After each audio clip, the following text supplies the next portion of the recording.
bem, meus queridos? Sejam muito bem-vindos a esse ilustríssimo podcast. A gente está estreando a parceria do Aprovado na Federal com o Ser Aprovado e hoje a gente não poderia iniciar com uma melhor pauta do que a questão das cotas na UEA. Eu tô aqui com o Caprini e com o Fernando e vou deixar a palavra com vocês.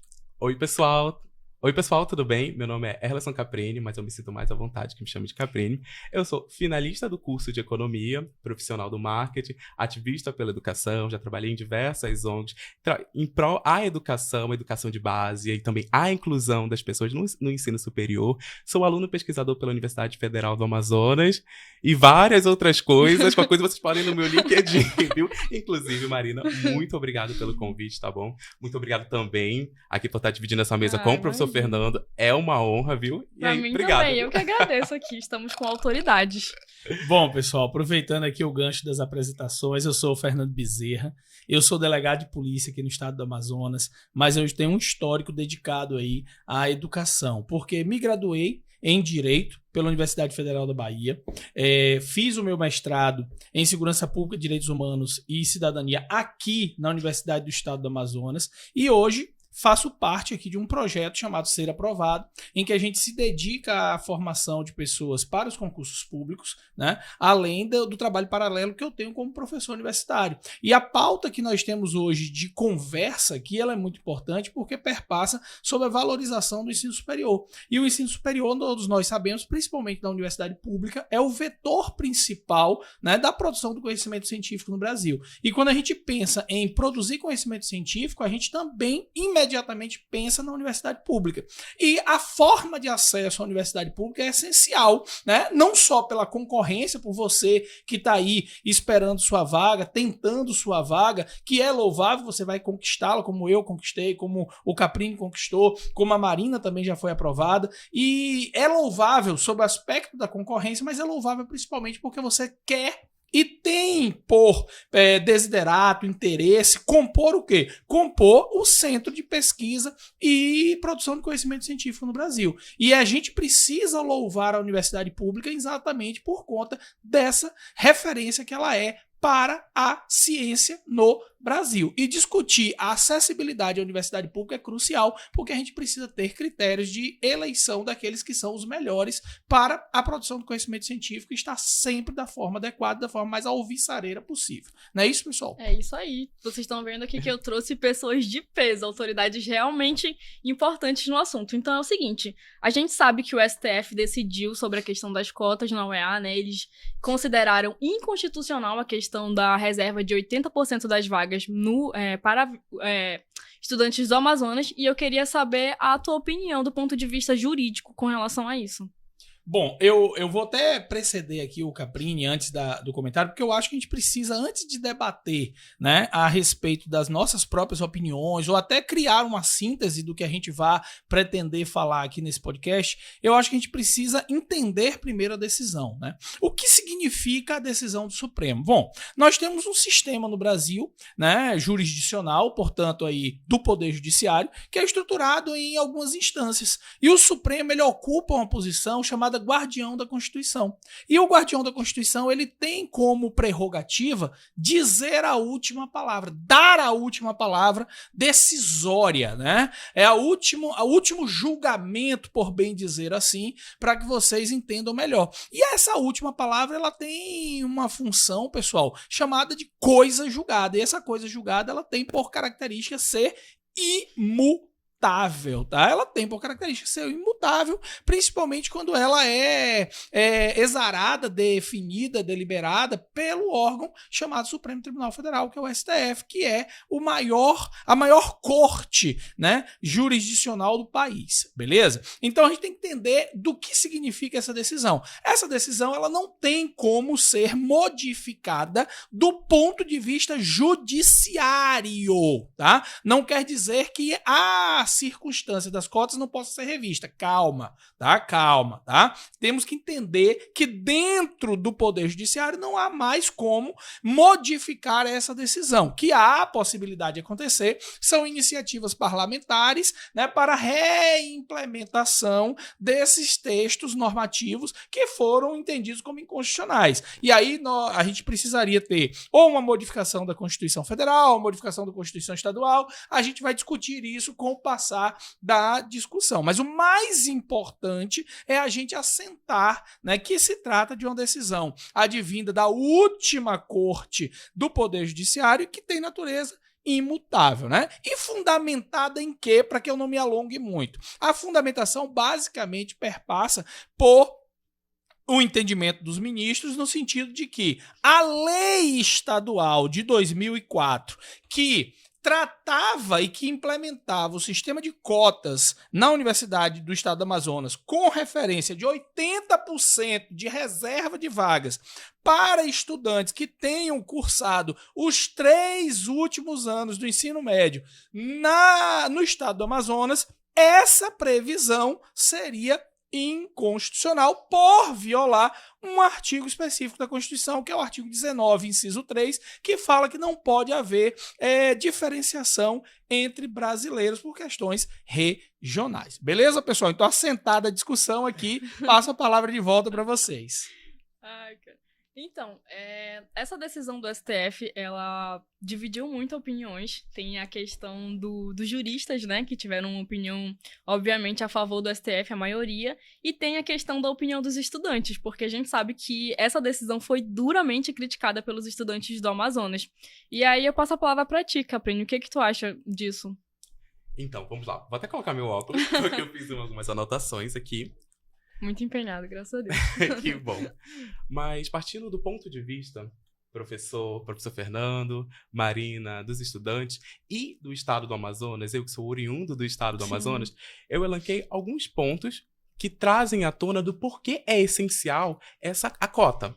É muito importante tu frisar essa questão, porque uma coisa é o ponto de vista de um ministro do STF lá de Brasília, outra coisa é o ponto de vista de uma pessoa realmente que estudou aqui no Amazonas e que é cidadão. Então, assim, tem a questão desses pontos de vista. Por isso que o nosso debate aqui ele é muito interessante do ponto de vista da heterogeneidade das pessoas que compõem essa mesa. Veja, aqui há uma pessoa que pode falar pelo direito, que sou eu, aqui há uma pessoa que pode falar como estudante de uma universidade pública, ou seja, alguém que passou por aquele cenário e entende como é, desde a acessibilidade à universidade até a necessidade de garantia dessa acessibilidade.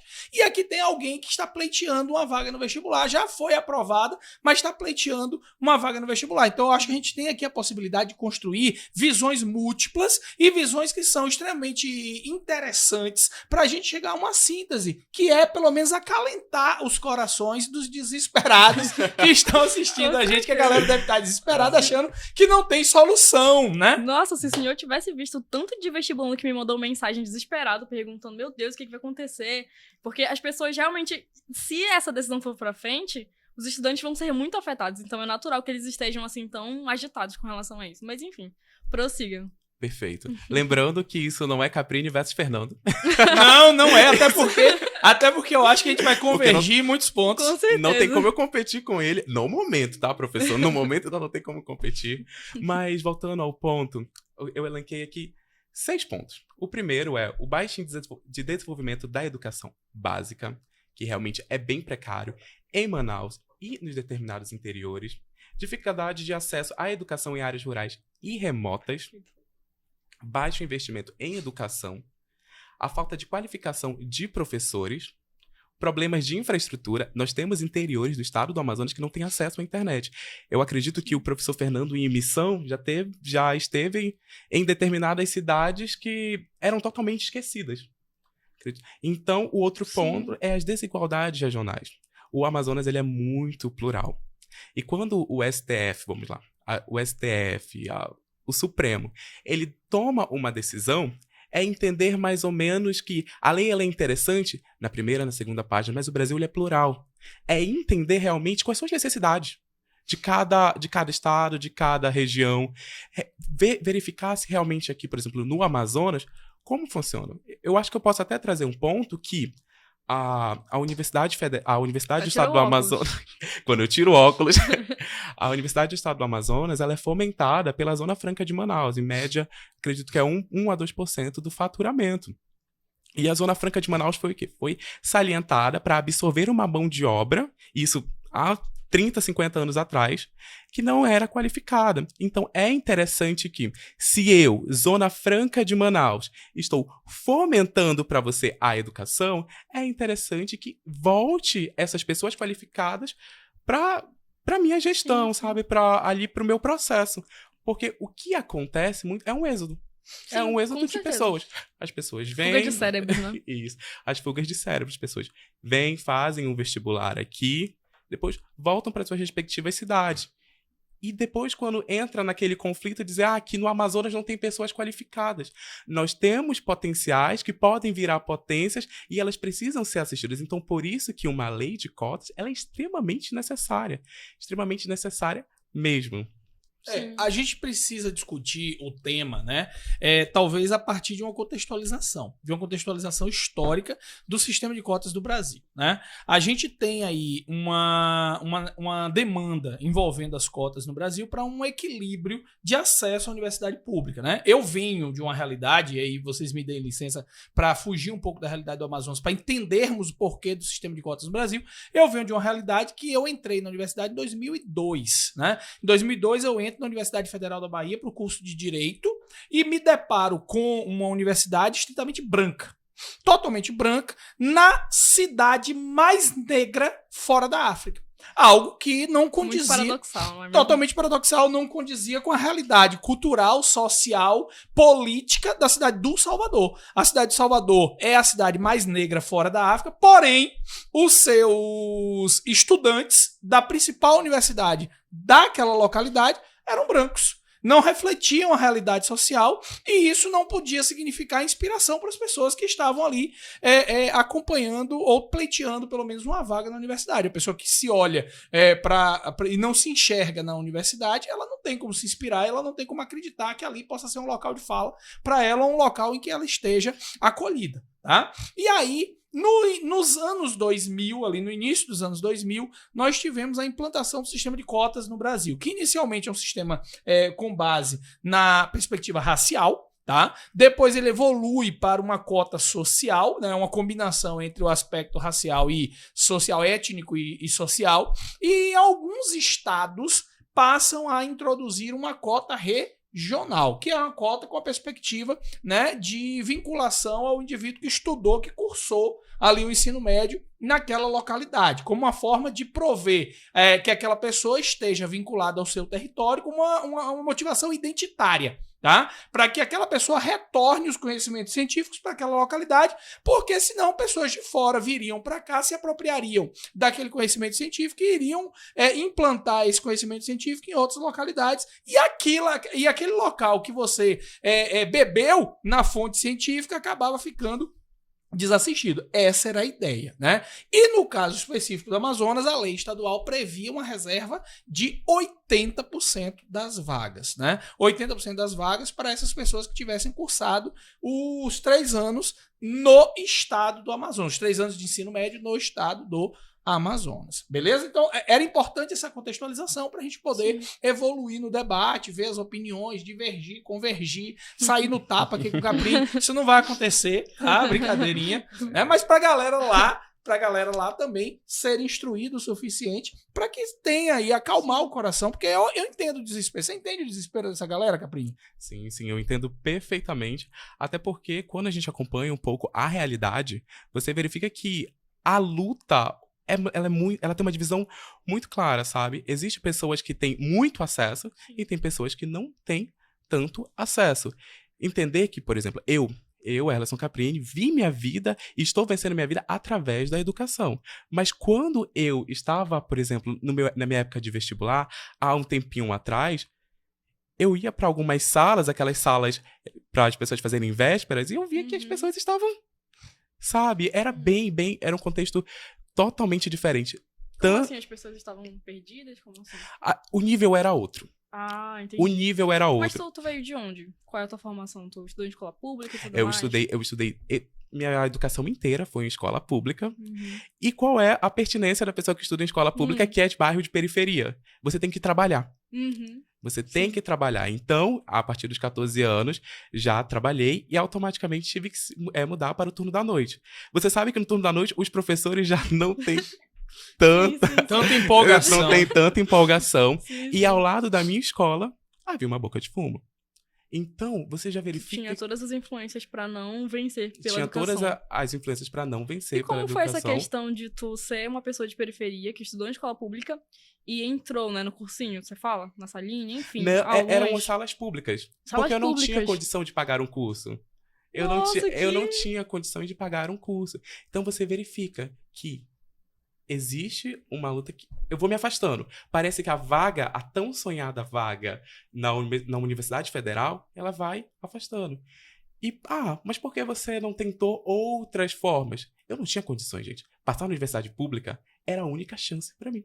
Era a única chance. Então, hoje, passei também na Universidade do Estado do Amazonas, preferi na época ir para o curso ao qual eu queria, que era o curso de Economia, mas quando eu acompanho outras trajetórias, você percebe ali que a luta é diferente. Sim. É muito diferente. E aí, nesse cenário, a gente percebe a importância da cota, né? Ainda sem emitir opiniões individuais, Sim, sim, ainda sim. sem emitir qual a nossa Não, perspectiva só olhando de pessoal. um ponto de vista mais geral. Abstrato, digamos Exatamente. assim. Sob uma perspectiva abstrata, a gente enxerga aí a importância do sistema de cotas, seja ela de qualquer forma que ela for estabelecida, mas a importância do sistema de cotas. Por quê? Falar em isonomia, falar em igualdade de acesso, falar em meritocracia, num cenário como esse, adverso, tá?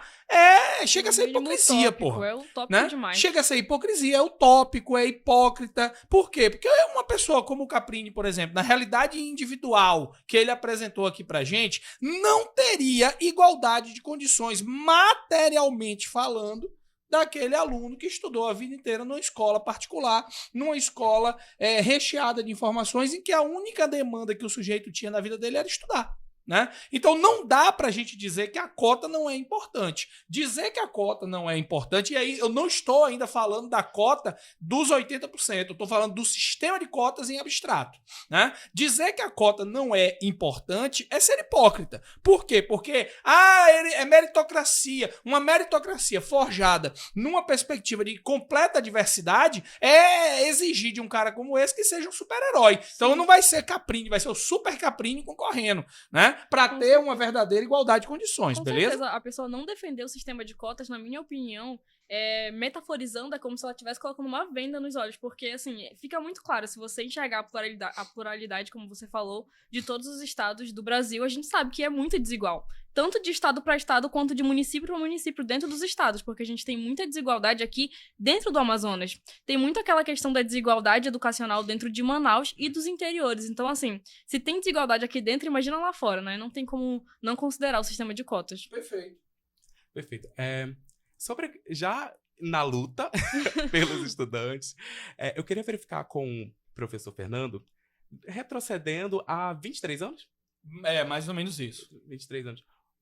Eles foram pioneiros, a Universidade Estadual ou Federal da Bahia? Federal da Bahia. A Universidade Federal da Bahia foi pioneira. Como foi pra vocês naquele momento, sendo que com certeza havia críticas? Sim, sim. Caprini, olha só, tem um fato interessante da minha vida que eu, como representante estudantil, eu participei da implantação do sistema de cotas da Universidade Federal da Bahia.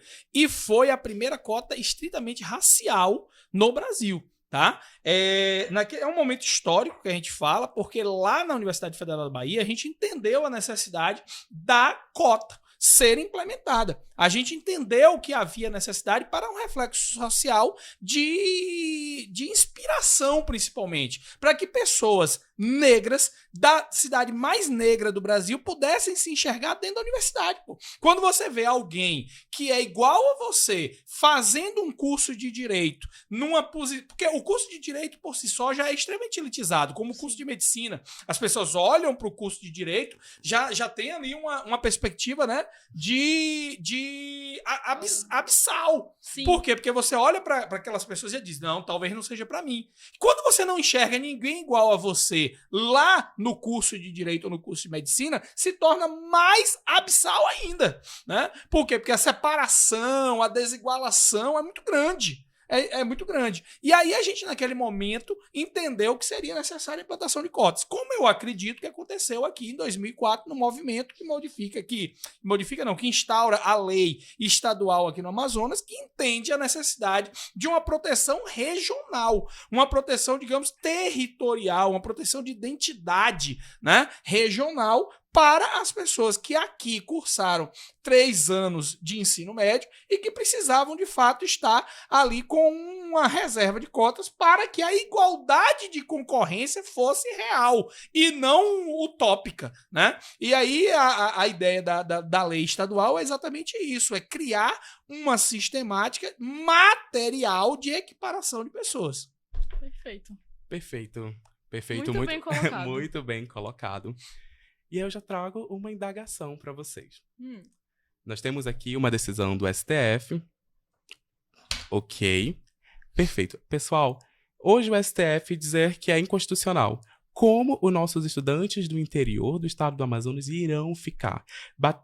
Colocando os pontos que nós temos um baixo índice de desenvolvimento da educação, dificuldade de acesso em áreas rurais, um baixo investimento, falta de qualificação, o problema de infraestrutura, tirando desigualdades regionais. Trago para vocês um comentário que eu vi no YouTube de um rapaz perguntando como é que eu vou competir sem a lei das cotas, sendo que para chegar na minha cidade de Manaus, a minha cidade é 7 dias. Aqui eu não tenho acesso à internet. Então, assim, trazendo essa indagação para vocês, qual seria, assim, pode ser de uma forma utópica, não sei, como vocês veriam? Não, eu concordo completamente com isso. E é um negócio que eu fiquei muito pensando assim mesmo. Como que a gente iria lidar com isso, os estudantes do Amazonas, principalmente do interior? Porque foi uma decisão que, na minha concepção, foi tomada sem razoabilidade. Foi extremamente ali jurídico. Foi muito jurídico, entendeu? Não sei se cabe falar isso, acho que foi... Cabe falar isso. Ah, tudo bem. Foi extremamente jurídico, eu acho que não levou em consideração a questão das pluralidades do Amazonas, obviamente, como você falou, da questão das desigualdades sociais, socioeconômicas, educacionais. Então, assim, não faz sentido um ministro lá de Brasília tomar uma decisão sem ter uma visão mais... pontual da realidade concreta. Sim, exatamente, sem ter uma visão mais pontual da realidade do Amazonas. Foi algo muito distante, assim. Algo muito, eu acho que é isso, então eu vou tomar essa decisão. Acho que não foi correto, mas não tô falando que não foi constitucional, porque a gente sabe que foi constitucional. Mas não faz tanto sentido pra mim essa decisão. Eu compreendo o que vocês estão falando e assim, pessoal, a gente, na verdade, aqui tem que traçar um debate que pressupunha um ponto essencial, tá? Essencial. O cerne do nosso debate aqui é o seguinte: o ministro do Supremo, quando toma uma decisão, ele tem que se ater exclusivamente aos textos normativos e constitucionais de forma literal, ou ele pode, eventualmente, tomar uma decisão para além da lei, levando em consideração idiosincrasias, peculiaridades regionais, o conhecimento regional, a consulta populacional, né? Tomando em consideração outros aspectos que possam, porventura, significar um critério mais assentado de justiça. Então, eu acho que o debate pressupõe basicamente isso aqui. Porque a gente não tem como negar que o ministro decidiu ali está nas 4 linhas da Constituição, certo? Vejam, não estou dizendo que eu concorde, que eu aceite, que eu acho legal, que eu acho bonito, que eu acho interessante. Não é isso. Que há uma adequação formal da decisão dele, não adianta a gente levantar uma bandeira e dizer assim, ministro burro! Não, isso não faz sentido. A decisão dele, formalmente falando, ela está assentada na Constituição, porque, de fato, o artigo 19, inciso 3, ele é expresso quanto à impossibilidade de criação de desigualdades regionais entre brasileiros. Contudo, aí eu acho que é o pressuposto do Caprini, que é o pressuposto da Marina, de que talvez a decisão pudesse ter um pouco mais de âmago, tá? Um pouco mais de toque de proporcionalidade, né? E menos formalismo jurídico. Muito claro o quanto que o STF não conhece a realidade do estado do Amazonas ao tomar essa decisão, porque foram 9 votos a 1, né? Então, assim, é muito absurdo o quanto que esses políticos, esses ministros e afins não conhecem a realidade, as desigualdades regionais que existem aqui no Amazonas, em relação aos outros estados. E aí eu acho que a pergunta do Caprini, ela é muito importante. E agora, o que fazer? E agora o estudante do Amazonas, o que ele pode fazer? Como vai ficar a situação para ele? O que vai ser daqui para frente? Eu acho que esse é o grande mote dessa nossa discussão aqui, né, gente? Para orientar a galera que tá aí, né, balançada por essa decisão, porque já tem a ansiedade natural de quem tá concorrendo a um vestibular e é surpreendido agora com a notícia dessa que talvez torne a concorrência um pouco mais acirrada para eles, não é verdade, Caprini? Sim. Sim, perfeito. Esse realmente é o ponto da decisão. Concordo com os dois. Realmente, o STF precisa olhar essa pluralidade, entender a necessidade realmente aqui do Amazonas. E a questão da lei de cotas, ela fala muito sobre a questão de inclusão social e equidade de acesso ao ensino superior. Sim. Então, vamos olhar.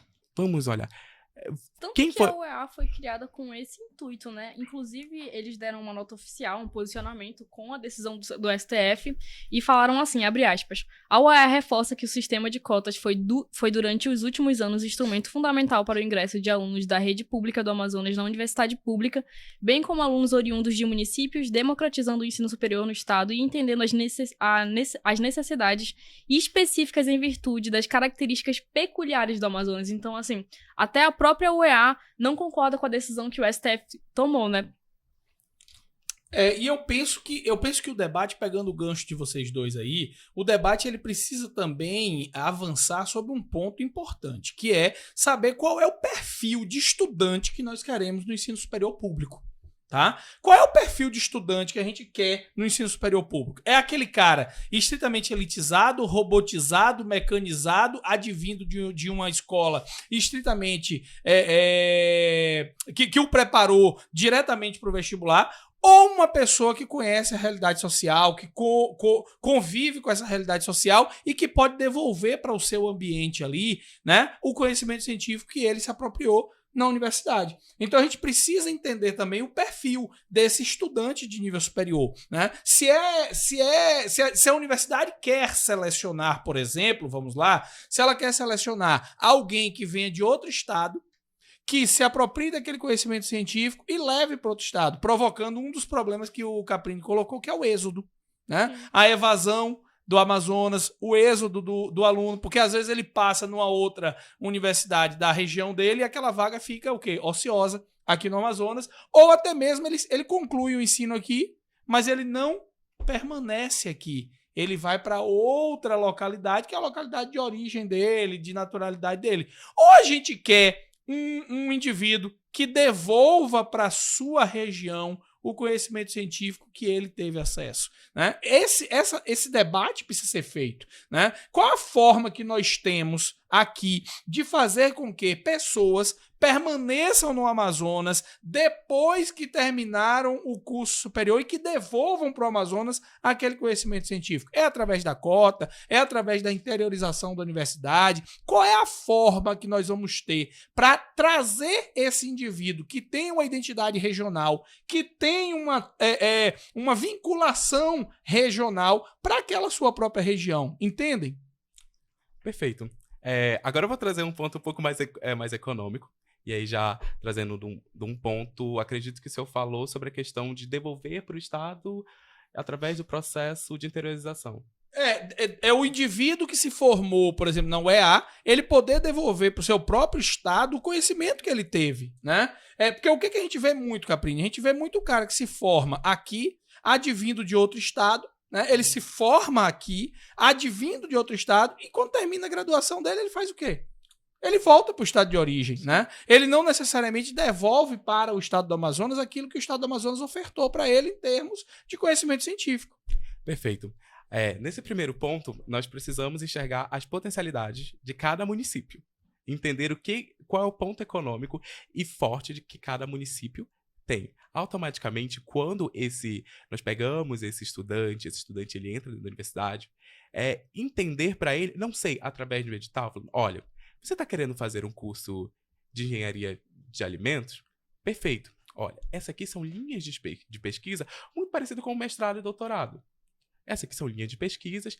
E aí, o que acontece? Dentro do sentido, automaticamente, quando esse indivíduo ele é egresso da universidade, ele já tem um sentido que a especialização dele é dentro do setor ou da cidade a qual ele está indo. O que a gente não pode fazer é isso, sabe? Como o professor falou.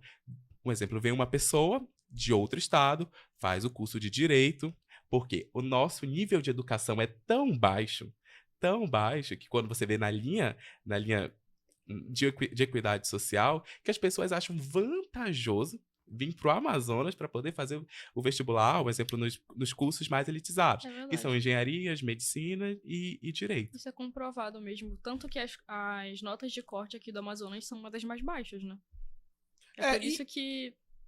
Incrementando a colocação de vocês aí, vamos imaginar cronologicamente a seguinte situação. Um sujeito de uma comunidade, certo? Do município de Inhamundá, certo? Baixo Amazonas, ali já depois de Parintins, um indivíduo do município de Inhamundá. Só que ele não mora na sede do município, ele mora numa comunidade, tá? Ele mora numa comunidade que fica a 6 horas de Inhamundá. Para ele chegar na sede do município dele, duram 6 horas. Aí observe, para ele conseguir estudar numa escola com um pouco melhor de qualidade, que seria na sede do município, ele vai precisar enfrentar 6 horas de vinda e 6 horas de volta. Ou seja, metade do dia dele, ele vai passar dentro de uma canoa. Porque não dá nem para dizer que é um barco, né? Uma canoa. Como é que esse cara vai ter igualdade de condições de concorrer com a pessoa que tem todos os seus direitos assegurados, garantidos, né? E vai fazer a mesma prova que ele? Não há, né? Não há. Desleal. Não há. É desleal, né? É desleal. A mesma coisa, e aí se quiserem equiparar do ponto de vista, né, de alguém que esteja em igualdade parecida de condições, um estudante do melhor colégio privado de Manaus, tá? Ainda assim, ele não terá a mesma condição de igualdade ou a mesma circunstância de equiparação, de concorrência com o cara que está fazendo o melhor colégio de São Paulo. Porque se é para a gente escolher o extremo aqui do Amazonas, a gente escolhe o extremo de São Paulo também. Esse cara aí vai ter uma distorção. Sabe por que vai ter uma distorção? Naturalmente, por conta de um desequilíbrio histórico. De um desequilíbrio histórico de acessibilidade à informação e à própria construção, né, da educação. A educação, primeiro, vamos lá, não se estuda como referência a história do Amazonas. A história que se estuda para a referência para o Brasil é a história de São Paulo. Então, não sejamos desonestos em achar que, por exemplo, está mais preparado ou está em igualdade de condições o indivíduo que está estudando aqui no Amazonas, pode ser o melhor colégio, com aquele sujeito que está estudando inserido no próprio ambiente de estudo dele.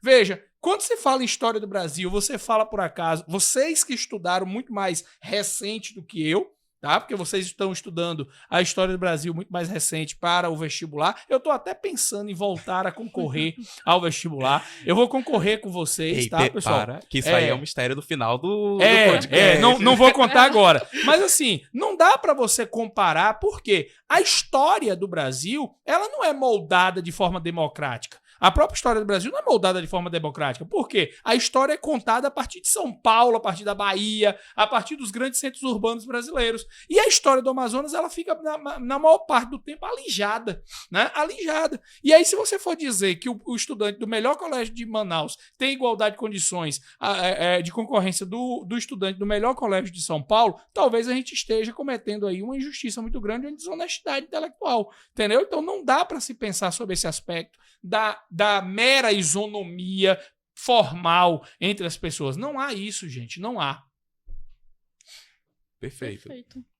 Essa colocação fiquei até... Eu também, assim. Temos vários cortes pro Fernando aí. Perfeito. Eu acredito que todos nós convergimos no ponto que há necessidade de ter as cotas. As cotas regionais. Agora nós só precisamos saber realmente qual será a decisão do STF. Inclusive, acho que o STF tem que ver esse nosso podcast. Eu também acho. O ministro de Brasília. Tem que ver o nosso podcast. Vamos mandar o link para eles. Fique tranquilo. Sim. e entender, sabe, ter essa ideia, ter essa conversa. Ministro do STF, chama as pessoas do Amazonas pra gente conversar de verdade. Vai no Anamã. Sim. Vamos lá no Anamã pra ver como é que é a qualidade de ensino. 4 meses do ano, a cidade de Anamã fica embaixo d'água. Não é uma realidade comum em outros lugares isso. Isso. Ó. Sim. Então, eu faço esse convite, sabe? Pra ir pra conhecer, pra ter o debate com os estudantes, porque você vai verificar realmente a realidade. Entender que nós precisamos disso, não por uma questão de ego, por uma questão de dizer que a Universidade do Amazonas vai ser ocupada só pelos amazonenses. Não, é uma questão de necessidade, de equidade social. Tem pessoas, tem famílias no interior do estado do Amazonas, ou até mesmo que moram próximas de vocês, que as pessoas nunca conseguiram, por exemplo, ter acesso ao ensino superior. Elas não conseguiram ter um acesso superior devido a milhões de situações que acontecem. E tem pessoas que estão sonhando, sabe? Enxergarmos as pessoas do interior do estado do Amazonas não apenas como potencial, mas também como potências. E nós precisamos fomentá-las. Precisamos fomentá-las de alguma... E eu acho que é dentro de toda a escala. Desde o professor, desde o aluno. Entender realmente que vamos fazer uma melhora, então vamos fazer uma melhora ali na educação de base. Com certeza.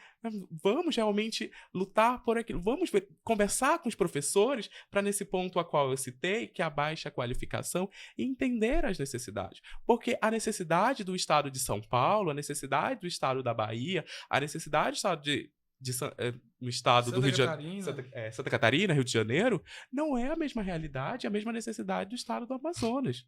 Como o professor falou, aqui nós passamos por uma... tem parte do ano que a gente passa por uma enchente. Sim. E esse mesmo tempo, eu não sei, mas deve ser uns 3 meses, professor? Uhum. Tem municípios aqui no Amazonas que por 4 meses ficam embaixo d'água.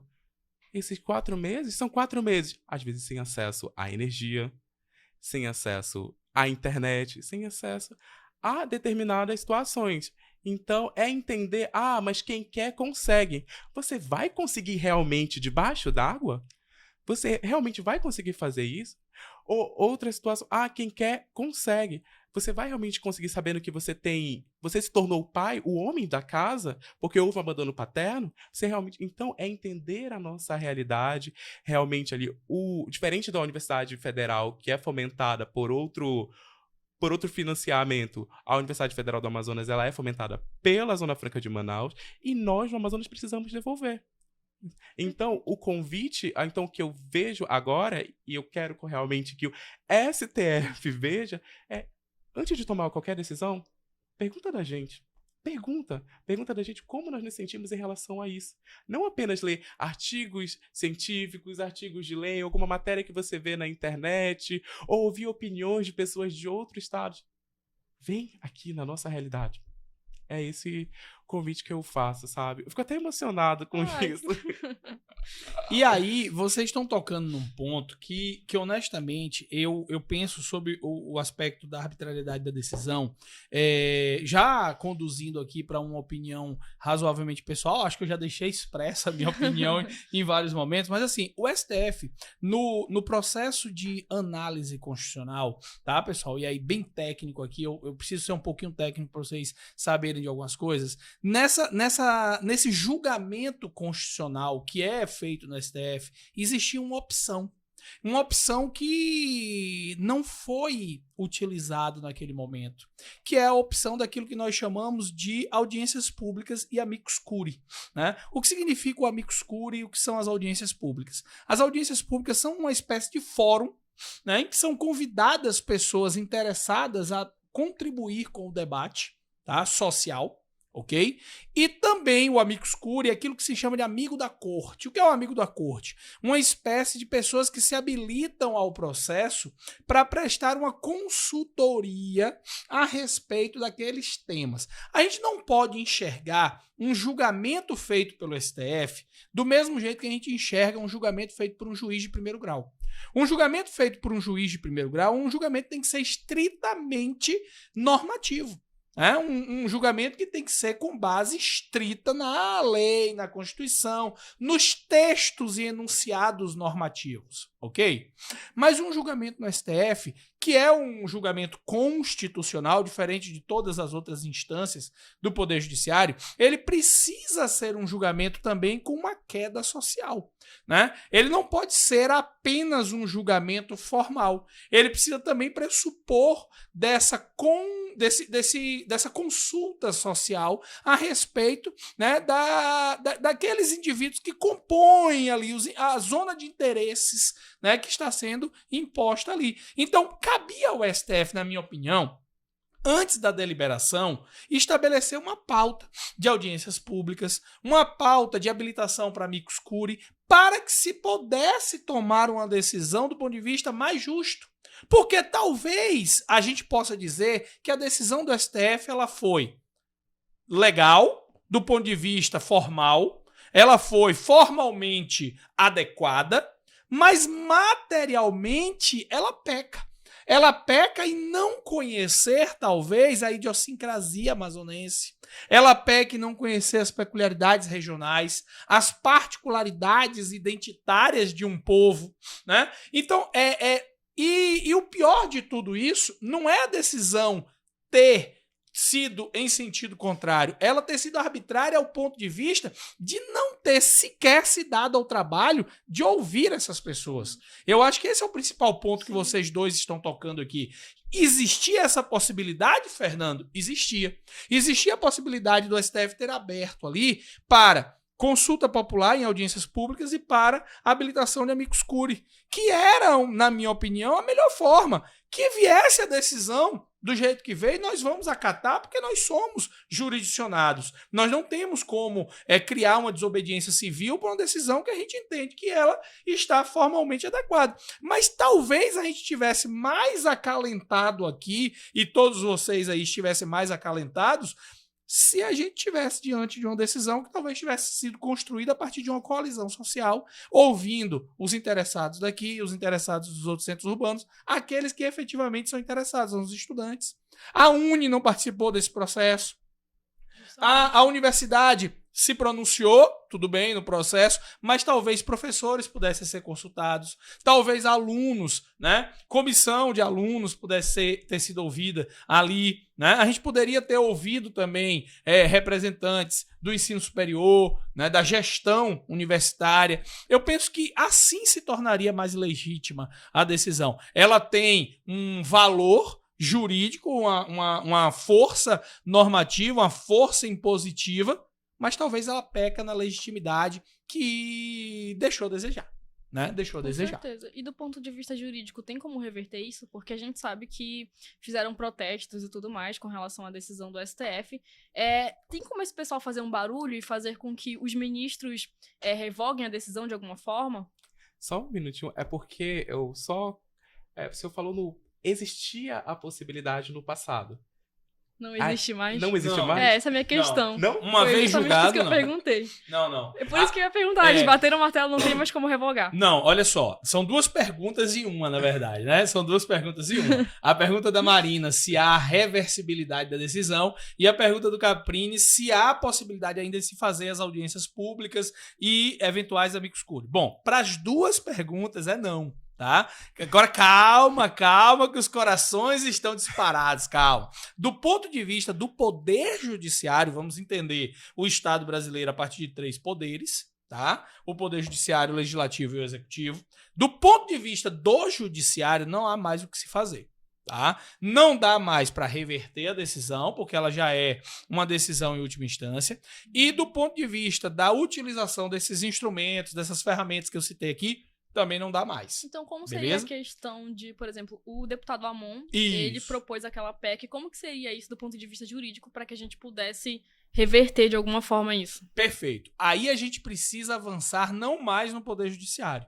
A gente vai precisar de iniciativas agora de outros poderes, né? O poder executivo e o poder legislativo, e principalmente aí o poder legislativo, né? Existe a possibilidade da gente enfrentar a discussão agora sob o ponto de vista legislativo? Existe. Existe ainda a possibilidade de se criar uma emenda constitucional né, para revalidar ou restituir, talvez, a perspectiva de cotas da forma como ela foi inicialmente estabelecida, né? É possível isso? É possível. Isso ainda passará futuramente sob o crivo do STF. Porque ainda que se faça uma emenda constitucional, essa emenda constitucional pode ser objeto também de um controle de constitucionalidade futuramente, né? Agora, dependendo da forma como seja estabelecido o arranjo normativo, o novo texto constitucional que se propõe aí o representante parlamentar, né? Dependendo dessa forma, talvez passe, talvez seja positivo e talvez possa estabelecer um novo olhar, né? E uma nova possibilidade, uma nova circunstância, e o próprio STF venha a entender a constitucionalidade do novo texto. No molde atual, não tem mais como manter. Por quê? Porque a lei ela está em divergência com uma norma superior, que é a Constituição. Então a gente precisa saber qual a bandeira que a gente vai levantar agora, tá? Para que a gente não esteja dando tiro no escuro ou dando tiro aleatório. Tá? Então, assim, para a gente entender bem o que precisa ser feito agora, não adianta bater no STF. Não adianta levantar a bandeira e querer agredir o ministro. Não adianta chamar o ministro de burro. Não adianta xingar o ministro. Não. Agora é assentar os ânimos e utilizar os instrumentos democráticos de cidadania que nós temos, quais sejam aí o enfrentamento do debate legislativo, com uma mudança talvez no texto constitucional, uma nova roupagem constitucional que pode vir a ser, veja que eu estou colocando em aberto, porque os ministros podem julgar também que a emenda constitucional seja inconstitucional também. Então, pode vir aí a amarrar a situação e permitir a cota novamente. Então, ainda há esperança. Ainda há esperança. Há esperança. Do ponto de vista um pouco mais pessoal, assim, o senhor acha que é provável que isso aconteça?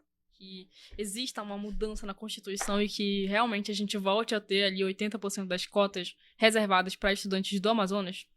Eu acho o seguinte, levando em consideração o contexto da decisão, só para vocês entenderem bem o caminho que essa decisão fez, porque no início eu não quis me alongar tanto, mas eu percebo que agora é necessário. Ela começa a partir de uma ação individual, certo? Ela começou a partir de uma ação individual de um aluno vestibulando aqui que queria ingressar no curso de engenharia. E ele propõe uma ação no âmbito do Tribunal de Justiça do Amazonas.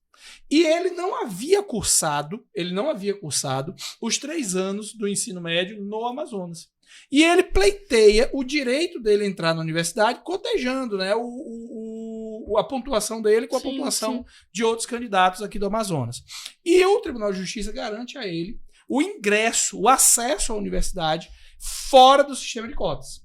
Tá? Então, pelo sistema de cotas, ele estaria fora do vestibular. Tá? Fora da aprovação. E o Tribunal de Justiça manda integrar ele à universidade. E o Estado do Amazonas recorre e vai ao Supremo, né, questionando a decisão do Tribunal de Justiça. E o que o Supremo fez foi manter essa decisão do Tribunal de Justiça do Amazonas. Então, antes da gente atacar direto o Tribunal de Justiça, a gente tem que entender esse caminho. Né? Foi esse caminho que aconteceu. Só que a força decisória do STF é muito grande. Muito grande para quê? A ponto de criar um precedente. E esse precedente vale individualmente para aquele caso, mas se alastra por outros casos, que ele cria um precedente. Tá? Ele cria um precedente que vai se alastrar por todos os casos. É uma força, talvez, aí, ampliativa do poder da decisão do STF. Beleza? E aí a questão vem a se entender dentro da estrutura jurisdicional. Não há mais o que fazer, pessoal. Tá? Não há mais o que fazer. Então, o que eu penso que, sobre a pergunta do Caprini, sobre a sua pergunta, se ainda há esperança, que no fim das contas as duas perguntas foram no mesmo sentido. Ainda há esperança? Ainda há esperança sim, gente. Ainda há esperança. Eu acho que a depender de como se produza o novo texto constitucional, na emenda constitucional, há uma possibilidade aí bastante positiva da gente entender que pode vir, né, a restituição desse cenário. E aí, honestamente, eu acho que perpassa por uma questão de talvez, quem vier a propor aí a emenda constitucional, que tenha uma avaliação de proporcionalidade. Talvez o que incitou a decisão do Supremo tenha sido o quantitativo, a porcentagem da cota. Sim. 80% talvez não seja muito alto, né? A gente precisa de um debate popular sobre isso, né? E talvez se propuser 50%, como foi um dos ministros do Supremo propôs isso. Ele não foi acatado, mas um dos ministros propôs isso. Que talvez se ficasse no patamar de 50% ali a reserva de vagas, que ele entenderia como constitucional. Entendeu? Então talvez o que a gente precise, num novo texto, reavaliar até a porcentagem. Sim. Perfeito. Perfeito. Já ia entrar numa polêmica aqui sobre a questão dos 50%. Eu acredito que tudo tem que realmente ter a conversa, mas é entender se houver a redução dos 30%. Qual vai ser a procedência que nós vamos trabalhar com esses estudantes? Como vai ser? Como é que vai ser esse jogo? Porque precisa ser um jogo de ganha-ganha para as duas partes. Claro que isso a gente não consegue responder aqui, porque ainda não somos ministros da STF. E nem legisladores, né? Nem legisladores. Sim. Mas deixamos a indagação. Realmente eu acredito que os novos capítulos estão por aí, estão por vir. Sim, fica o questionamento de como que vai ser essa questão, hein? Mas ainda há esperança. Que bom. Mas e aí, tá otimista com relação a isso? Eu queria deixar pro segundo episódio, porque eu estou um pouco balanceado, assim, tendo uma visão jurídica do professor Fernando, que foi muito esclarecedora, assim, no caminho a qual as decisões elas são tomadas, a gente começa a verificar, realmente percorrer o legislativo. Sim. É uma solução. Mas, se um mestre, Fernando Bezerra, que é um dos maiores do Brasil, disse que ainda há esperança, então ainda há esperança. Então, pronto. Eu tava completamente desacreditada. Meu posicionamento foi bem. Não foi otimista, mas aí depois das palavras do professor, eu realmente fiquei assim, talvez, quem sabe, né? A gente tenha um futuro um pouco mais positivo. Eu acho que a gente nunca pode deixar de nutrir a esperança, né, pessoal? Eu acho que a gente tem que entender que existe ali os sistemas diversificados constitucionais no Brasil, né? A gente não pode deixar de ter esperança, pô, né? Eu particularmente entendo a necessidade da cota no Amazonas como uma necessidade. Até pelos vários motivos que todos nós aqui já expusemos, mas a gente precisa entender também que há necessidade de equalização. Eu entendo o Caprini quando ele diz, vamos criar uma polêmica em reduzir ali de 80 para 50, só que numa disputa, Caprini, principalmente com vários setores de interesse, né, que a gente tem que avaliar e que são vários setores de interesse. Sim. Há um setor principalmente econômico aí envolvido, né? É melhor perder tudo ou perder só uma parte? A gente tem que avaliar isso também para quem sabe mais à frente a gente recuperar o todo, né? Então acho que a gente tem que agir com estratégia, principalmente porque é um tema que não é fácil, é um tema complexo, pô, né? Se você perguntar da galera que tá assistindo aí, vai ter gente que vai dizer, não, eu sou contra a cota. Sim. Se você perguntar da galera que tá aí, vai ter gente que vai dizer assim, não, eu sou totalmente a favor. Porque a gente está inclinado a ver as coisas sob o nosso olhar, né? Sob o nosso olhar individual. Então, é importante que a gente tente achar um caminho que seja conciliatório, né? Conciliatório. E na minha opinião, Fernando, né, eu vejo o sistema de cotas como muito necessário, mas eu enxergo que talvez a reserva de 80% das vagas tenha motivado, de certa forma, e de forma crucial, a decisão refratária da cota. Né? Por quê? Porque quando a gente fala em 80%, você fala em ampla concorrência só de 20%. E aí é difícil você dialogar e tentar convencer um ministro que, por mais que ele não entenda do nosso contexto sociocultural aqui do Amazonas, mas é difícil você querer convencê-lo de que 20% de ampla concorrência é algo justo. Entende? Por mais que ele conheça o nosso contexto, talvez ele avalie, né, se 20% é algo justo. Mas entendeu? aí entra aquela questão da UEA ser 100% financiada pelos impostos do Amazonas. Perfeito. E aí como que seria essa questão aí pra ti? Então, complicado responder. Depois de todo esse contexto, é realmente complicado você verificar de como irá fazer. Se essa for a decisão, vamos numa suposição que isso fechado realmente não haverá mais. vamos ter que verificar o pós. Isso. Sim. Vamos ter que verificar o pós. Como vai ficar o cenário, né? Como vai ficar o cenário. Então, ingressou na Universidade do Estado do Amazonas? Perfeito. Quem está lhe financiando?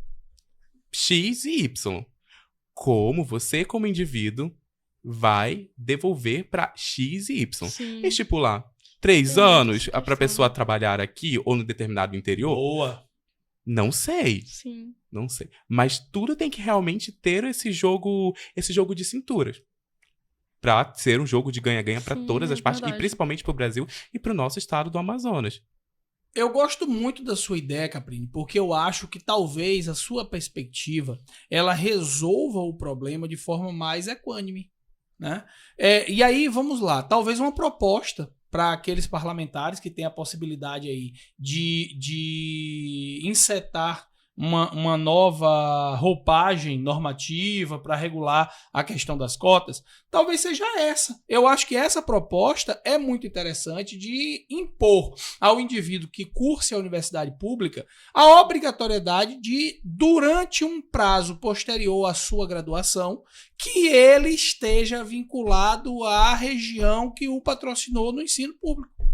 Eu acho que isso é algo a se pensar para equalizar razoavelmente o quê? O problema, né? Porque também não é justo que um sujeito venha de outro centro urbano para Manaus, se aproprie do conhecimento que é patrocinado pelo poder público em Manaus e Após se formar, após se vá pra formar outros estados. volte para o seu Sim, estado de sim. origem e leve todo o conhecimento sem transferi-lo, né? Sem implantá-lo de fato. Porque conhecimento, velho, que não é implantado, não vale de nada, velho. Sim. Entendeu? É sexo dos anjos. Entende? É ficar ali abstraindo, sem produção utilitária. Entende? Então, assim, é importante, aí eu concordo com você, Caprini, eu acho que a gente vai convergir nessa perspectiva, levando em consideração o seguinte, muitos vão questionar. É constitucional obrigar alguém a ficar Essa questão. naquele local por tempo posterior à sua graduação? Veja, aí a gente vai ter que partir do seguinte pressuposto. O serviço militar obrigatório para os graduados em saúde não te impõe um tempo de prestação de serviço gratuito não, porque ele é remunerado, mas uma prestação de serviço obrigatório nas Forças Armadas? Para quem se forma na área de saúde aí, ó, médicos, enfermeiros, dentistas, né? Eles não são obrigados, aqueles que são selecionados, eles não são obrigados à prestação de um serviço obrigatório de saúde? Ninguém nunca questionou se isso era constitucional ou não. Sempre se aceitou isso. Por que não podemos implantar a mesma perspectiva para a UEA, por exemplo? O indivíduo sim. quer cursar o UEA, beleza. Ele cursa, ele vai para ampla concorrência, beleza. Mas ele vai ser obrigado a pelo menos 3 anos posterior à sua formatura prestar o serviço remunerado, claro, Realmente, remunerado, com certeza. porém vinculado ao território que o formou. Mas aí nessa questão, seria benéfico pro mercado de trabalho do Amazonas e de Manaus, mas o estudante ainda assim continuaria saindo prejudicado, principalmente o estudante do interior. Como que a gente resolveria essa questão? Porque o senhor fala de equidade, mas não teria. Os estudantes com essa decisão, mesmo se for a questão dos 50%, ele vai sair prejudicado em qualquer Sim. aspecto. Como que a gente resolveria essa questão aí? Eu acho que essa pergunta é mais fácil do Caprini trazer uma discussão do que eu, né? Porque, assim, eu vou continuar defendendo a perspectiva jurídica, talvez, né? Eu vou continuar defendendo sob o olhar jurídico, mas o Caprini tem muito mais possibilidade de discutir economicamente. Eu acho que essa tua pergunta tem mais repercussão econômica. Perfeito. Vamos lá. Uma das soluções a qual foi proposta e bem elaborada também foi pelo professor Fernando, sobre essa questão realmente 3, 5 anos. Não sei. Sim. Mas, mesmo se eu aceite esse estudante, eu ainda tenho um interior do estado Sim. do Amazonas que é desassistido. Trago mais a perspectiva do Sim. vestibulando, que tá do outro lado ali. Não Sim, necessariamente isso. é tanto o cara que vai entrar no mercado de Isso. trabalho. Não, então, é realmente nós verificarmos E isso já é uma discussão, acho que muito mais profunda de como nós vamos trabalhar com esse estudante. Por exemplo, não tem, os professores não são qualificados, então vamos patrocinar o melhor curso. Vamos patrocinar o Ser Aprovado, e o Ser Aprovado vai para todo, junto com o Aprovado na Federal, vai para todos os interiores do estado do Amazonas. É uma proposta boa. Eu acho que é uma proposta muito boa. Na Autoridade do Amazonas, estamos aqui para revolucionar a educação, hein? Estamos abertos também, estamos abertos. Então, seria isso? Nós realmente... tem que ser um jogo, volto a repetir, tem que ser um jogo de ganha-ganha. Sim. O Aprovado na Federal e o Ser Aprovado vestibulares e todo o estado do Amazonas e levar o ensino de qualidade a qual ele tem, o ensino de qualidade que aprova, é uma proposta. É algo que realmente pode dar ao estudante um certo ânimo nesse percurso. Mas é realmente verificarmos dentro das impossibilidades que nós podemos fazer. Porque realmente, da forma como está, no momento, não dá. Pode ser que futuramente tenham propostas esclarecedoras, há avanço ou não há avanço, mas no momento que está, realmente não dá. Realmente precisamos verificar como nós vamos trabalhar essa base dentro do interior. Eu coloco a proposta do Aprovado na Federal e Ser Aprovado vestibulares. Vocês aceitam isso? Aí as autoridades do Amazonas fiquem atentas aí a essa possibilidade. Acho digno, hein? Podemos revolucionar aqui a educação no Amazonas. Agora, eu entendo uma colocação de vocês no sentido de que, mesmo que a gente obrigue aquela pessoa a permanecer aqui, a gente só resolve um lado do problema, que é a questão territorial, talvez, né? Regional. Mas a gente não resolveria o problema do estudante do Amazonas para ele ter a possibilidade de emancipação do ensino superior público ali resguardado. Eu entendo isso, mas a gente precisa também entender o seguinte, nós não vamos ter nesse cenário, talvez a gente não consiga ter nesse cenário a possibilidade de restituir por completo a porcentagem, né, que era original. Eu acho que numa mesa de negociação, principalmente no âmbito do Poder Legislativo, a gente vai ter que abrir mão de alguma coisa para poder equalizar ali a porcentagem. Aí entra a metodologia ganha-ganha que o Caprini falou. Vocês sabem aquele brocardo popular que diz assim, é bom um passarinho na mão do que 2 voando? Hoje a gente está com 2 passarinhos voando. Talvez seja melhor a gente pegar um passarinho, segurar pelo menos um passarinho. Não vai ser o momento ideal do ponto de vista do que nós estamos trabalhando aqui, mas talvez seja uma medida equalizadora, né? Estipular ali 50%, paralelamente à obrigatoriedade do sujeito ficar 3, 5 anos aqui no estado do Amazonas prestando, né, o serviço que ele se graduou para o estado. Perfeito.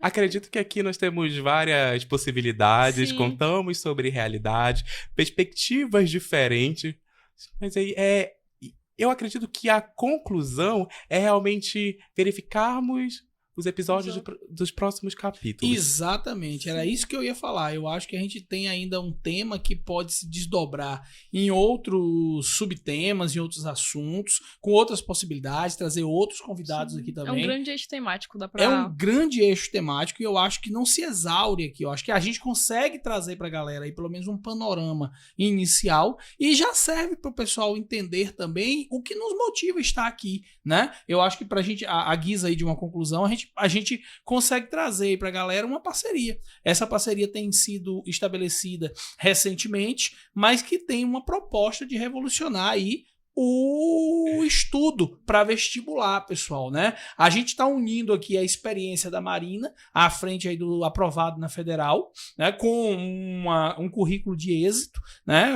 2 aprovações seguidas em universidade pública, né? Uma aprovação em Direito, uma aprovação em Odontologia, com uma metodologia que converge com a metodologia que nós adotamos aqui no Ser Aprovado para o concurso público. Afinal, a gente tem os primeiros colocados dos concursos públicos e a Marina tem os primeiros colocados do vestibular. E essa liderança, digamos assim, se unificou agora, podendo trazer para vocês essa experiência que dá certo. O nosso método é muito similar ao método que é já adotado pela Marina, e a gente pode aí potencializar, né, com que vocês venham a usufruir de um método que dá certo, um método que tem resultado resultados, que tem um êxito impressionante de coleção de primeiros colocados que nós temos aqui. Eu digo que é uma máquina de primeiros colocados, e agora nós dois juntos somos praticamente o exército russo, né? Praticamente o exército russo de primeiros colocados. E a gente tem chance de trazer o que de melhor há de preparação para concurso público para dentro do vestibular e o que melhor há de preparação para vestibular para dentro do concurso público, aí numa grande simbiose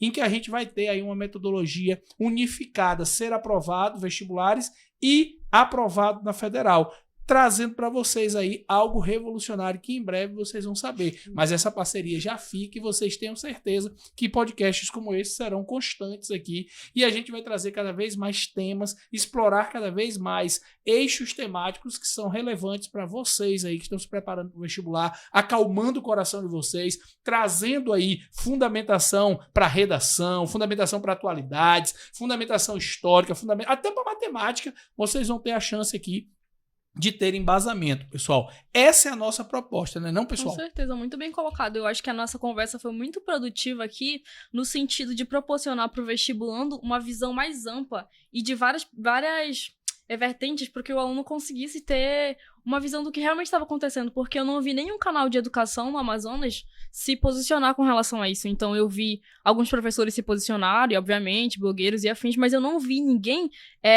abordar esse tema do ponto de vista mais técnico, mais jurídico, mais econômico e tudo mais. Enfim, eu acho que foi muito bom, muito produtiva essa conversa aqui, e acho que a gente vai conseguir esclarecer muita coisa para os vestibulandos do Amazonas. É isso aí, a gente conta com vocês, se inscrevam nos canais aqui, Ser Aprovado Vestibulares, no canal Aprovado na Federal, porque nós vamos ter os dois canais aqui convergindo em muitos assuntos. Esse podcast vai virar constância, a gente espera que vocês já botem na agendinha, já deixa ligado lá o sininho para tocar, e a gente vai trazer as nossas experiências, pessoal. O Caprini aqui, ó, com a experiência de cursar a universidade pública, eu tive o meu momento na universidade pública, eu tenho inclusive uma surpresinha para falar com vocês, eu vou fazer o vestibular! Eu vou fazer o vestibular! Tem muita gente que me pergunta assim, rapaz, o cara é doido, esse bicho é doido, o cara tem mestrado, o cara é delegado de polícia, o cara ganha o salário hoje no teto do funcionalismo público, e o cara vai fazer vestibular. Vou fazer vestibular, gente. Sabe por quê? Porque o ser humano ele tem que ser incessantemente incomodado. Eu tô num momento da minha vida que eu atingi o ápice como professor de ensino superior. Eu atingi o ápice funcional da minha carreira de delegado de polícia e atingi o ápice também da minha aprovação, porque fui aprovado na Universidade Federal da Bahia. Quem vai fazer o curso de Direito aí sabe da importância que a Universidade Federal da Bahia tem para o cenário jurídico nacional. Mas mesmo assim eu quero fazer o vestibular, cara. E vai usar a apostila aprovada na Federal, exatamente. Né? E quero tem que ser primeiro colocado. Aí, eu não sei se... Aí o desafio é muito grande. Mas assim, sabe por que eu vou fazer o vestibular? Porque eu vou mostrar pra vocês que o nosso método dá certo. Eu tô afastado do estudo para vestibular, sabe há quanto tempo? Desde 2002. Eu entrei na graduação da UFBA em 2002. Aí você diz assim, porra, mas esse cara acha que tem chance? Galera, estudando com o método correto, estudando com o material correto e com as pessoas corretas, qualquer um de nós tem chance. E é isso que eu quero mostrar para vocês. Aí, ó, a gente vai utilizar a apostila da Aprovado na Federal, nós vamos utilizar o curso do Ser Aprovado, nós vamos trazer uma coisa revolucionária que vai ser viável para mim. Imagine para você, velho. Imagine para você que está assistindo a gente aí, que talvez não tenha um caminho a seguir, que talvez não tenha um método a seguir, que talvez esteja desnorteado, tem muito conhecimento, tem muita bagagem, mas talvez não tenha um caminho.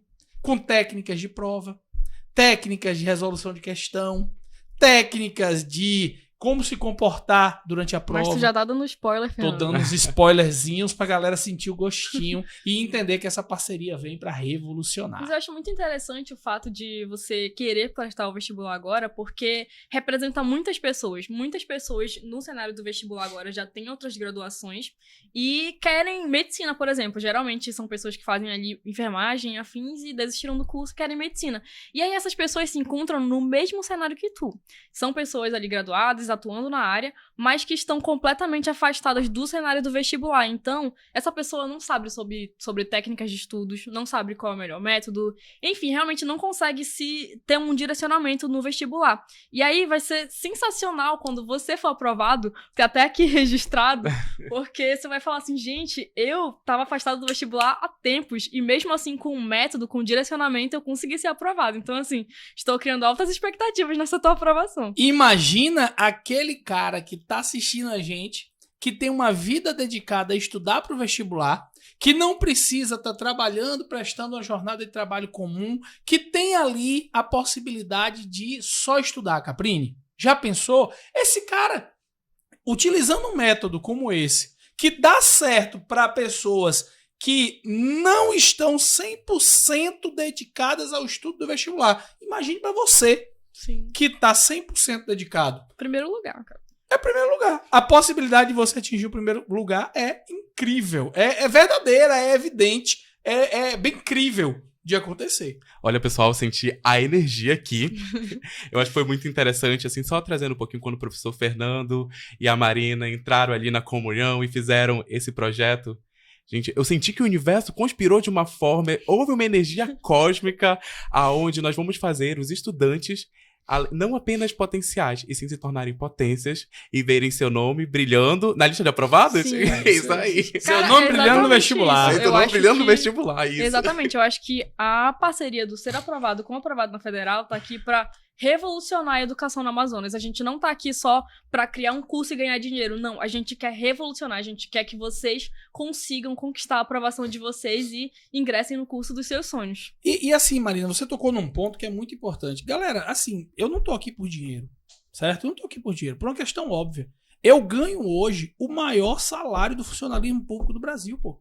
O maior salário, eu tô no teto do funcionalismo público do Brasil. Eu poderia ter muito bem, muito tranquilo, estando na minha casa agora, nesse momento, cagando pra qualquer outra coisa. Por quê? Porque O contexto social que tá acontecendo. por contexto social, exatamente, Marina. Por quê? Porque eu recebo um salário ultra mega grande, meu irmão. Entendeu? É o maior salário do funcionalismo público do Brasil, pô.